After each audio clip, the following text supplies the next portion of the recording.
नमस्कार, मेरा नाम है उत्कर्ष और आप देखना शुरू कर चुके हैं सुलभ भारत। दोस्तों, इस वक्त हम मौजूद हैं प्रतापगढ़ के गीता कॉम्प्लेक्स में। जैसा कि आपको पता ही होगा या याद होगा, पहलगाम में आतंकी हमले के बाद भारत ने मुंहतोड़ पाकिस्तान को जवाब दिया ऑपरेशन सिंदूर के रूप में। वहीं ऑपरेशन सिंदूर जब चल रहा था तो ऐसे में ये देखा गया कि पाकिस्तान की तरफ से आने वाले जो तमाम ड्रोन थे वो तुर्की के थे और इसको लेकर पूरे देश में तुर्की के प्रति एक आक्रोश का माहौल बना। आपको बता दें कि ये वही तुर्की देश है, जब साल 2023 में वहां पर भूकंप आता है तो भारत हर तरीके का मदद तुर्की को भेजता है। उसके बदले में हमें ये देखने को मिलता है कि तुर्की हमारे दुश्मन देश के साथ खड़ा हो जाता है। ऐसे में आज प्रतापगढ़ के व्यापारी वर्ग के तमाम लोग यहाँ पर मौजूद हैं और जो इस नारे के साथ यहाँ पर मौजूद हैं कि अब हर तरीके से तुर्की का हम बहिष्कार करेंगे। इनसे हम जानेंगे, समझेंगे कि क्या किस तरीके का बहिष्कार होगा और ये बहिष्कार क्यों ये करना चाहते हैं। क्योंकि कहीं ना कहीं जब तुर्की का कोई भी सामान या कोई भी प्रोडक्ट अगर इन्होंने थोक में भी खरीदा होगा तो उसको सेल करने के लिए खरीदा होगा। ऐसे में जब ये इस तरीके का बहिष्कार करेंगे तो कहीं ना कहीं इनका भी नुकसान होगा। तमाम बातें करेंगे, समझेंगे, इनके हर मुद्दों को समझेंगे। आइए इनसे बात करते हैं। क्या नाम हुआ भाई साहब? रवि गुप्ता। रवि गुप्ता जी, किस तरीके का बहिष्कार आप लोग कर रहे हैं?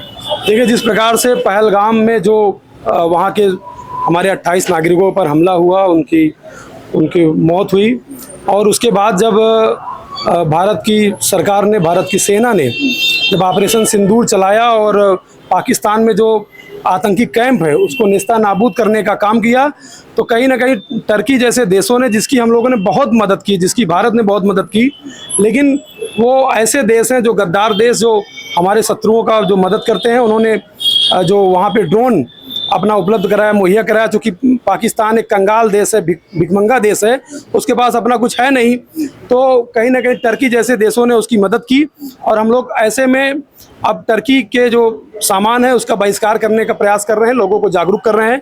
कई ऐसे सामान होते हैं जो ज़रूरत की चीज़ें होती हैं और कोई ऑप्शन विकल्प नहीं होता है, लेकिन कई ऐसे सामान हैं जहाँ पर हमारे पास विकल्प और ऑप्शन हैं और निश्चित तौर पर हम लोगों को ऐसे टर्की का विरोध और इसके साथ साथ फ्लिपकार्ट, अमेज़न जैसी कंपनियां जो यहाँ के लोगों का, जो उनके हक की कमाई का पैसा है उसको जो है खाने का काम कर रहे हैं। तो ऐसे अमेज़न और फ्लिपकार्ट जो, क्योंकि कोई जब घटना होती है, कोई सामान्य कार्यक्रम होता है अपने लोकल क्षेत्र में, ज़िले में, स्थानीय नगर में, तो यहाँ के जो व्यापारी होते हैं वही मदद करते हैं। जब कोई भंडारा होता है, कोई ऐसे धार्मिक अनुष्ठान होते हैं, कार्यक्रम होते हैं, तो कहीं ना कहीं यहाँ के जो स्थानीय जो व्यापारी होते हैं वो आर्थिक रूप से और वैसे खड़े होकर के मदद करते हैं। लेकिन अमेज़न, फ्लिपकार्ट जैसी कंपनियां यहाँ के जो मिडिल क्लास के जो व्यापारी हैं, व्यवसायी हैं, उनको कहीं ना कहीं ख़त्म करने का प्रयास कर रहे हैं। जो FDI का हम लोग विरोध करते थे सन 2008 में, 2010 में, आज उसको 100% लागू कर दिया गया। ये यद्यपि मोदी सरकार में हुआ और ये बहुत ही निंदनीय है, लेकिन जिस प्रकार से आज अमेज़न और फ्लिपकार्ट स्थानीय लोगों का जो व्यवसाय छीन रही है, उनका व्यवसाय छीनने का काम कर रही है, उसका भी हम लोग लोगों को जागरूक कर रहे हैं, अवेयर कर रहे हैं, विरोध कर रहे हैं कि अमेज़न और फ्लिपकार्ट जैसी कंपनियां जो, अब आप कुछ भी खरीदते हैं 50 रुपए का तो पैसा अपना अमेरिका जाता है, तो आज उसी का हम विरोध करते थे। हम वॉलमार्ट कल्चर का विरोध करते थे, हम जो है विदेशी ऐसे निवेश का, FDI का विरोध करते थे। आज कहीं ना कहीं मोदी सरकार ने उसको 100% लागू किया, लेकिन अब आवश्यकता है कि इन सब चीज़ों में फिर से कानून ला करके और कैसे फिर से इनका विरोध किया जाए और स्थानीय जो व्यवसाय हैं, व्यापारी हैं, उनको बढ़ावा दिया जाए। स्थानीय व्यवसाय अगर चौपट हो जाएगा तो एक व्यवसायी, एक व्यापारी कम से कम 5-10 लोगों को नौकरी देता है, वो स्वरोजगार के माध्यम से लोगों को जॉब प्रोवाइड करता है। जो स्थानीय लोग हैं, गांव देहात के लोग हैं, वो आकर पे यहाँ पर काम करते हैं। आप किसी भी दुकान पर जाएंगे, पहले अगर 10 लोग काम करते थे, आज वहाँ 5 लोग, 4 लोग रह गए, क्योंकि ये ऑनलाइन ई-कॉमर्स कंपनियाँ, जो अमेरिका की कंपनियाँ हैं, बड़ी बड़ी कंपनियाँ हैं, ये 100 रुपये का चीज़ 80 रुपये में बेच करके, लॉस करके पहले आपको कस्टमर बनाते हैं, डुप्लीकेट बेचते हैं, कॉपी चीज़। अभी देखिए अमेज़न, फ्लिपकार्ट का जूता का आया कि कितना, एडिडास, पूमा, इन सब बड़ी बड़ी कंपनियों का कॉपी जूता ये लोग बेचते थे। ऐसे बहुत सारी चीज़ें, विश्वास नहीं है इनके ऊपर, लेकिन ये ऐसे भ्रमित करके, सस्ता माल दिखा करके लोगों को भ्रमित करते हैं और इससे स्थानीय व्यवसाय का नुकसान होता है, हमारे देश का नुकसान होता है और कहीं ना कहीं जो स्थानीय व्यवसायी हर जगह हमारी मदद करते हैं उसका नुकसान होता है। और ये हमारा स्वदेशी जागरण मंच भी इसके लिए स्वदेशी अपनाओ का नारा हमेशा लगाता रहता है। आज उनके नेतृत्व में भी इस प्रकार का हम लोग आयोजन करते हैं और हमारे चाचा जी हैं, आप व्यापार मंडल जुड़े हैं। जिस तरीके से रवि गुप्ता जी ने बताया कि जिस तरीके से ई कॉमर्स कंपनियां हैं उनका बहिष्कार किया जाना चाहिए, कहीं ना कहीं फ्लिपकार्ट अमेजन की बात की जा रही है।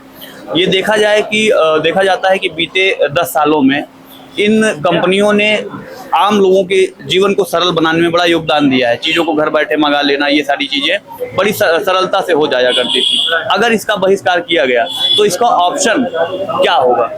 इसका ऑप्शन स्वदेशी होगा। वस्तुतः अगर हमारे देश के उत्पाद को देश में नहीं बेचा जाएगा तो पैसा विदेश में चला जाएगा। तो देश में स्वरोजगार को बढ़ाने के लिए, स्टार्टअप को बढ़ाने के लिए, इंटरप्रेन्योरशिप को बढ़ाने के लिए और हर हाथ को काम देने के लिए, हमारे देश में 8 करोड़ केवल सरकारी नौकरियां हैं और देश में बेरोजगारी का प्रतिशत 10% है। हर महीने 9 लाख युवा बेरोजगार हो जाता है। तो इन युवाओं को काम देने का एक ही तरीका है कि भारत उत्पादन अधिक करे, छोटा छोटा उत्पादन करे और स्थानीय स्तर पर उसको बेचे। और माननीय मोदी जी का तो ये नारा ही है कि local for vocal, vocal for global.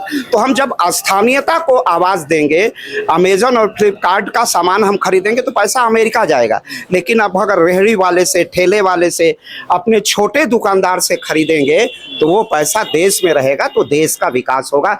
यही स्वदेशी जागरण मंच का आग्रह है।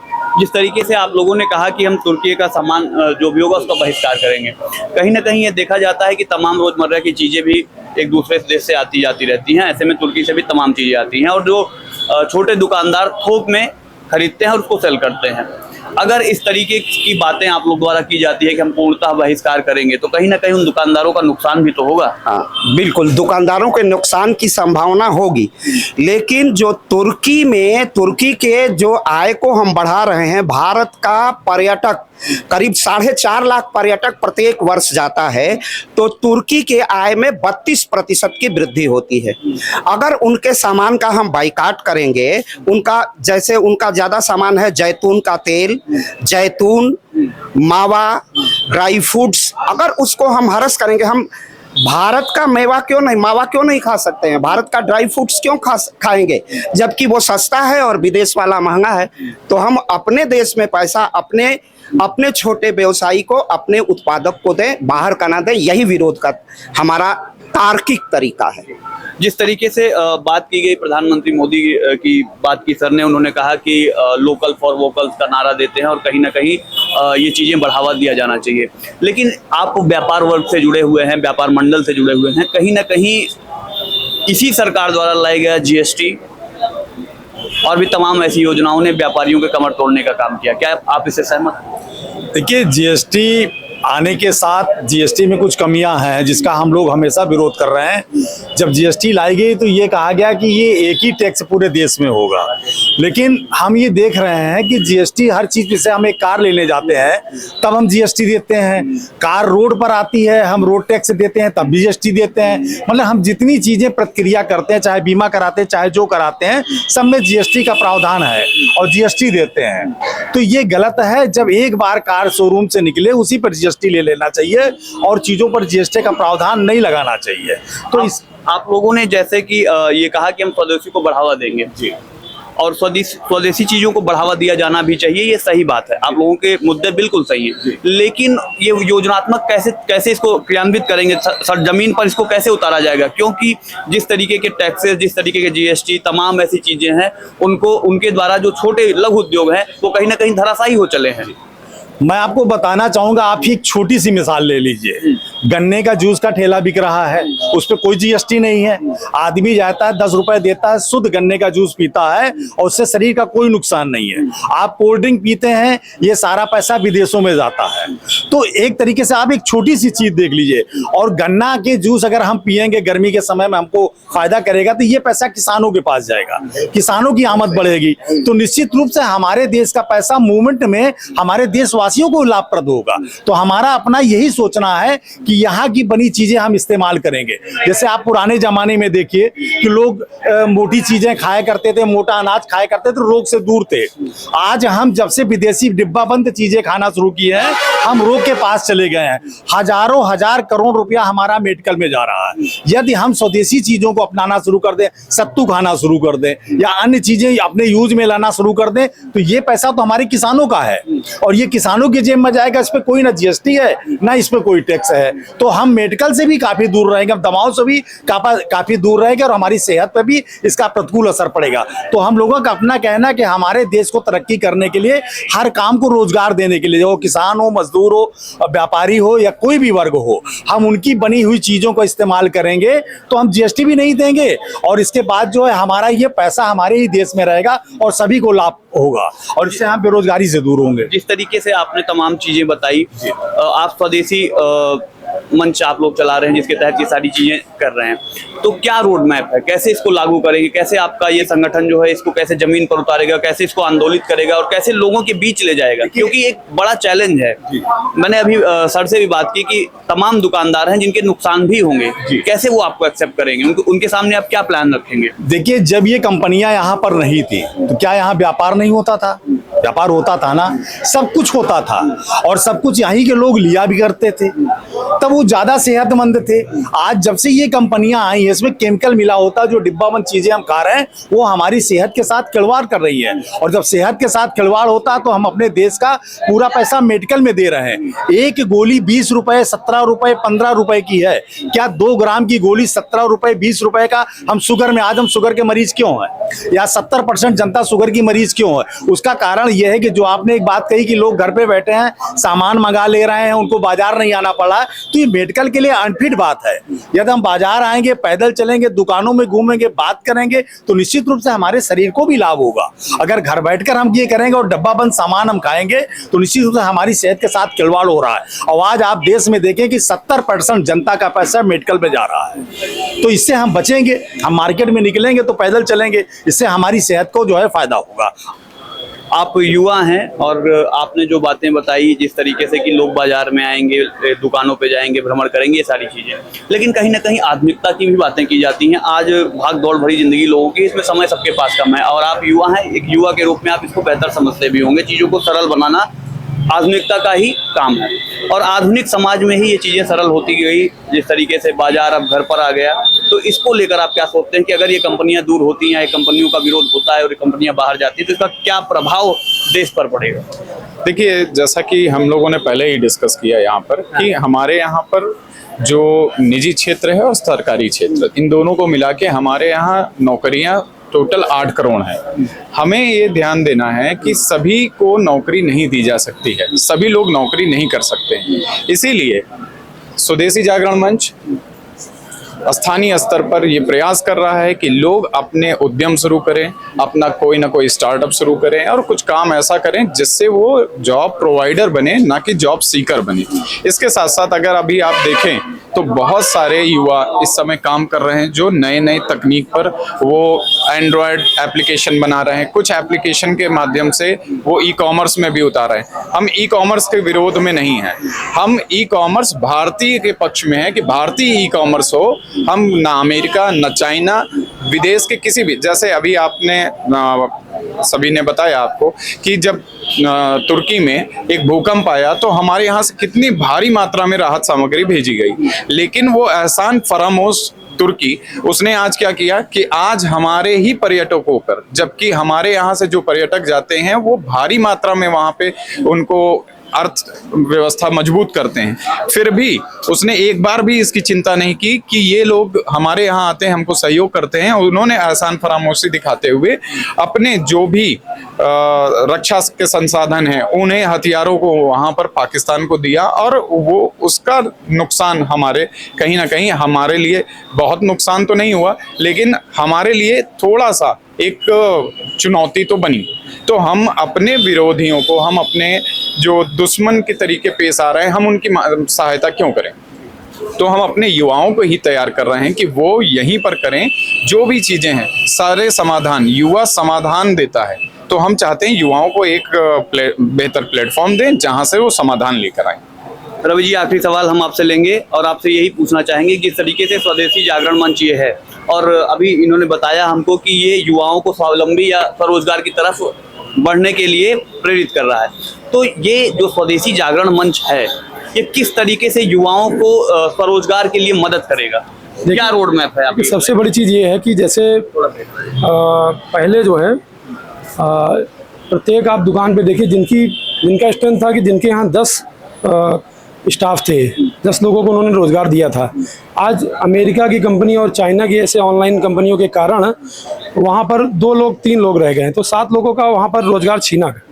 तो आप जब स्वदेशी चीज़ों पे जाएंगे या स्थानीय जो व्यवसायी हैं उनको लेकर के आप उनको अवेयर करेंगे, उनको मजबूत करेंगे, तो कहीं ना कहीं लोगों को रोज़गार भी मिलेगा।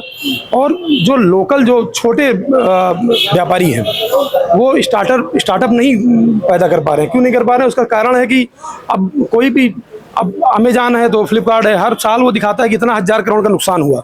मतलब वो नुकसान करके हम लोग को आदी बना रहा है और बाद में वो लाभ लेगा। जैसे ओला और उबर आए थे, तो ओला उबर का क्या हुआ? पहले 200 रुपये जहाँ लगता था जाने में, लोगों को आदी बनाया गया।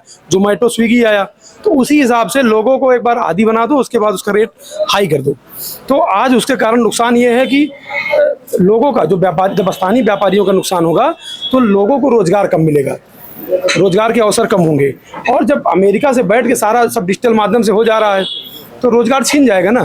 तो ये समस्या है, इस पर जागरूक होने की आवश्यकता है। और कोई भी चीज़ें हैं, कोई घटना होती है, कोरोना में आपने देखा होगा कि व्यवसायियों ने कैसे, और लोगों ने मिलकर, व्यापारियों ने मिलकर लोगों को राशन पहुंचाया, लोगों की मदद की। तो वो कहाँ से हो पाएगा? अगर हम अमेज़न और फ्लिपकार्ट से सामग्री खरीदेंगे और पैसा अमेरिका में जाएगा तो कैसे हम लोगों को मदद कर पाएंगे? तो जी, लेकिन बड़ा सवाल ये है, सबसे बड़ा सवाल ये है कि आम जनजीवन जो है उसमें ये चीज़ें बैठ चुकी हैं। चाहे आप ऑटोमोबाइल्स में ले लीजिए या डिजिटल चीज़ों में ले लीजिए, मोबाइल कंपनियों में ले लीजिए, तमाम चाइना, पूरी तरीके से चाइना का हैक है इस पर। इसको कैसे रोक पाएंगे? क्या रोड मैप है उसका? देखिए, उसका कारण भी सरकार है। जो सरकार, यही गवर्नमेंट जो आज सत्ता में है, यही 2008 में 9 में एफडीआई का विरोध करते थे, वॉलमार्ट का विरोध करते थे, इन सब कल्चरों का विरोध करते थे।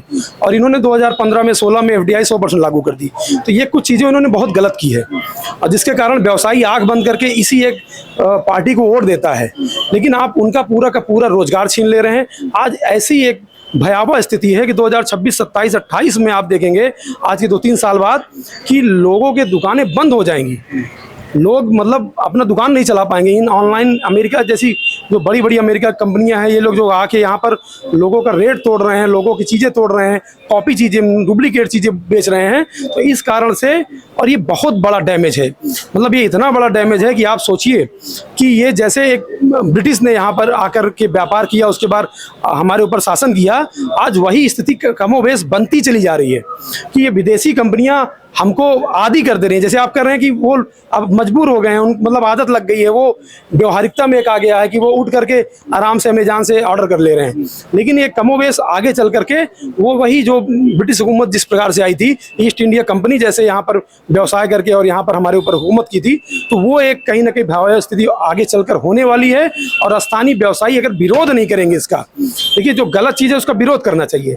आप किसी भी दल पार्टी से, विचारधारा से जुड़े हों, लेकिन अगर आपके ऊपर कोई उत्पीड़न और अत्याचार हो रहा है तो उसका जब विरोध करेंगे तो कहीं ना कहीं उसमें समाधान पार्टियां सोचेंगी, सरकार सोचेगी। क्योंकि सरकार का बहुत बड़ा एक वर्ग इस फील्ड से, जो व्यापारी वर्ग है, वो 90 से 55% वो बीजेपी को वोट करता है। लेकिन आज उनका व्यवसाय छीनने का जो कुत्सक प्रयास ऐसी ऑनलाइन ई कॉमर्स कंपनियां जो अमेरिका की हैं कर रही हैं, उसको फिर से एफडीआई में कुछ ना कुछ परिवर्तन करके उनको राहत देने का काम करना पड़ेगा। बहुत बहुत धन्यवाद रवि जी। तो आपने देखा जिस तरीके से प्रतापगढ़ का व्यापारी वर्ग एकत्र है, एकजुट है एफडीआई के विरुद्ध, और कहीं ना कहीं वो अपने मुद्दों को सरकार के सामने रखना भी चाहता है कि जिस तरीके से लगातार ई कॉमर्स कंपनियां हावी हो रही हैं देश के मार्केट में, कहीं ना कहीं व्यापारी वर्ग को उसका नुकसान भी हो रहा है। ऐसे ही तमाम खबरों के साथ हम जुड़े रहेंगे। आप देखते रहिए सुलभ भारत में। कैमरामैन सनी कुमार के साथ मैं उत्कर्ष।